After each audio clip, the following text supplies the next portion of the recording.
Բարև ձեզ։ Այսօր ուզում եմ խոսել, թե ոնց է ստացվել, որ ես ցանցային մարքեթինգով եմ սկսել զբաղվել։ Ինչն է պատճառ հանդիսացել։ Առհասարակ 10-րդ դասան ավարտելուց հետո ես աշխատել եմ տարատեսակ աշխատանքներով, բայց ամեն անգամ նոր մասնագիտություն ձեռք բերելով զգում էի, որ դա այդ մասնագիտությունը իմ մեջ չէր և փնտրտուքի մեջ էի երկար ժամանակ, բայց միաժամանակ լինելով ամաչկոտ, փակ անձնավորություն, չէի գտնում իմս, թե ինչն ինձ համար ավելի լավ, ու տարատեսակ աշխատանքներ կատարելով, միտեղ տնօրենն էր լավ, կոլեկտիվն էին վատ, կամ գործը շատ դժվար, ծանր, միտեղ տնօրենը շատ լավ էր, գործն էր դժվար, ծանր, այսինքն, որ մասնագիտություններով աշխատել եմ, այդ ոլորտի մեջ չի եղել, որ ամեն ինչ իդեալական է, ինչ-որ մի բան այնպես չի ստացվել։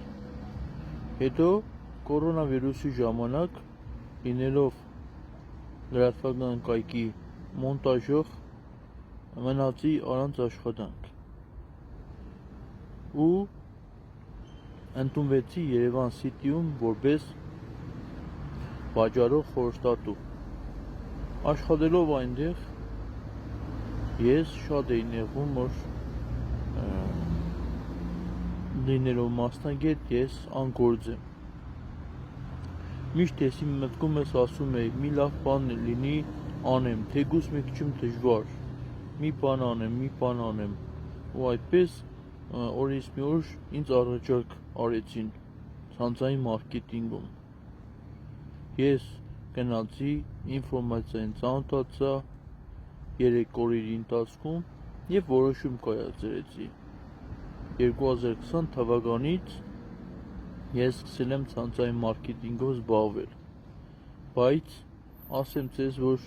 միշտ չէ, որ ես զբաղվել եմ ցանցային մարքեթինգով, որովհետև